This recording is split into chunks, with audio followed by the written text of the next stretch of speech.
I'm Peter, and I'm 75 years old, and this question changed how I see everything. I was tossing a baseball with my grandson in the backyard, just the two of us, late afternoon sun slanting through the trees, the kind of light that makes everything look softer, like memory itself. He was 17, tall and quiet, already carrying that weight young people get when they start wondering if any of it's worth it. We'd been playing for maybe 20 minutes when he stopped mid-throw, let the ball drop into his glove, and just stood there. "Grandpa," he said, voice low, "does anything we do actually matter?" I didn't answer right away. I wiped my hands on my jeans, felt the ache in my knees from crouching, and sat down on the old wooden bench by the shed, the one I built with my son 30 years ago, back when my hands still knew how to hold a saw without shaking. He came over and sat beside me, still holding the ball like it might give him an answer. I'm 75. I've seen enough to know that question doesn't come from laziness or despair. It comes from honesty. And honesty deserves more than a platitude. So I told him what I've come to believe. There was a surgeon I knew once, not famous, never appeared in journals or gave TED Talks. He worked in a small town hospital, the kind where everyone knows your name and your business, and your mistakes too. He'd been there since the 60s, long before MRIs and robotic arms. Just scalpels, steady hands, and a mind that never rushed, even when alarms were blaring. He lived alone in a modest house with a garden he tended every Sunday, rain or shine. No grandkids, no second home, no yacht. When he retired, there was a dinner in the community hall. Maybe 50 people showed up, nurses, orderlies, a few patients who'd tracked him down just to say thanks. He gave a short speech, barely 3 minutes, and thanked the janitors, the cafeteria staff, the receptionist who always remembered his coffee order. Said they kept the place running while he just tried not to make things worse. Years later, after he passed, I heard stories I never knew. A farmer who walked again because the surgeon spent extra hours studying a rare nerve injury most would have written off. A teenager who survived a head-on collision because the doctor stayed through the night, reattaching tendons by hand under flickering fluorescent lights. A woman who held her newborn for the first time because he'd quietly fixed a congenital defect no one else would touch. No fanfare, no follow-up interview. None of it made headlines. But those lives, they went on. Married, raised kids, planted gardens, voted, laughed at bad jokes. And in them, his work lived too, quietly, invisibly, like roots under soil. He never asked to be remembered, he just showed up. And that, I think, is the purest form of courage. That reminded me of another man, a neighbor from decades ago. We'd lost touch after he moved across state lines, but I ran into him at a gas station maybe 10 years back. Same smile, same worn flannel shirt, same way of tilting his head when he listened. He talked about his daughter's pottery class, how she'd finally cracked the glaze she'd been chasing for months. His grandson's obsession with model trains, how they'd spent the whole winter building a tiny mountain range out of foam and paint. How he'd finally learned to bake sourdough bread, and how proud he was when it didn't collapse. Nothing world-changing, just life, stitched together with ordinary thread. And yet, as he spoke, I saw how much joy he took in the details, the way his eyes lit up describing the crust on his loaf, or how his granddaughter called him Papa Bear every time she saw him on video call. He wasn't trying to leave a legacy. He was just present, fully, tenderly present. And in that presence, he built something real, something no algorithm could measure, no metric could capture. You know, I used to think people like him were just getting by. Now I see they were the ones holding the world together. My own parents were like that.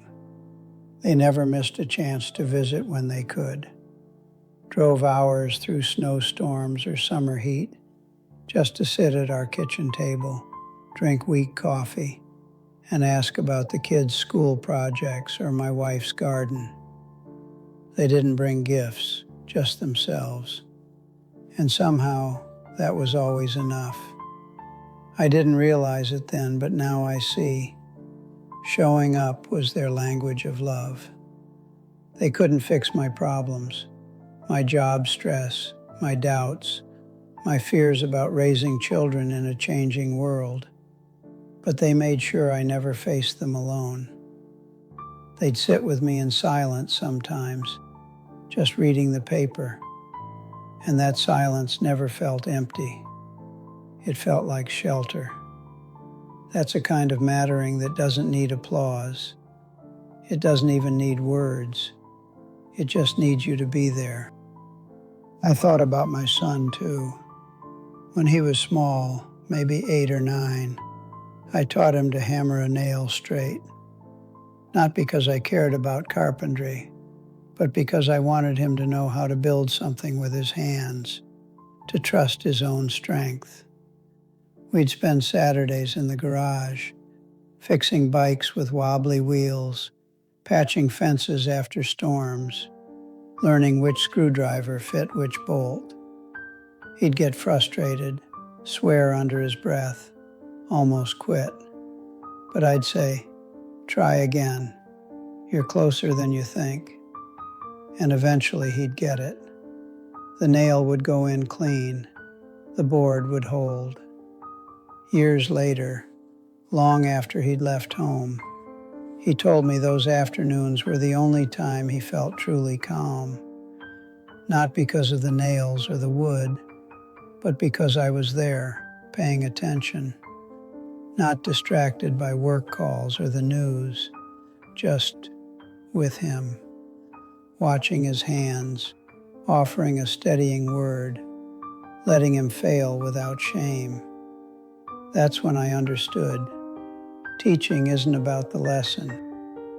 It's about the space you create around it, the safety, the patience, the quiet belief that says, I'm here and you're worth my time. And then there was the man on the highway. Rain pouring like the sky had given up, engine dead, hood up like a surrender flag. I pulled over without thinking, just instinct, I guess. He was soaked, shivering, clutching a duffel bag like it held his last hope. Turned out he was trying to get back home, clear across the country, to see his sister before she passed. Cancer, final days. No money for a tow, no cell signal, no plan B. I drove him to the nearest town, bought him a bus ticket, even slipped some cash into his coat pocket when he wasn't looking. He hugged me so hard I thought my ribs would crack. You don't know what this means, he kept saying, voice breaking. But I did, because once, long ago, stranded myself in a different state, a stranger had bought me a meal and pointed me toward the right train. I never saw him again. But I carried that kindness like a compass. Did I change the world that day? No. But I helped one person cross a bridge. And sometimes that's the only bridge that matters, the one between despair and home. So I turned to my grandson and said, you asked if anything matters. Let me ask you this.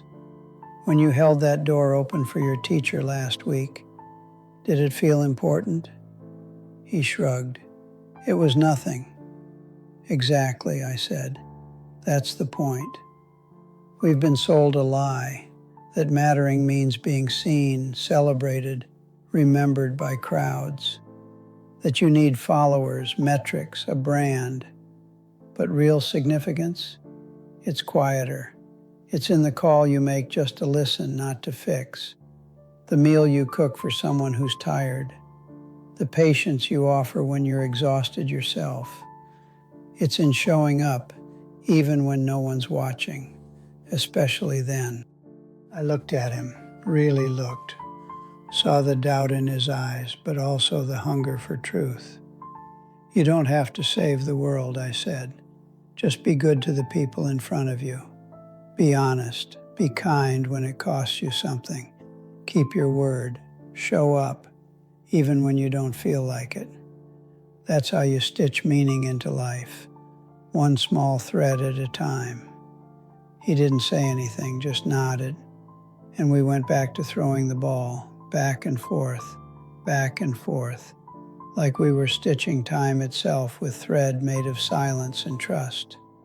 The sun dipped lower, shadows stretched across the grass. Somewhere a bird called, and in that ordinary moment, I felt it.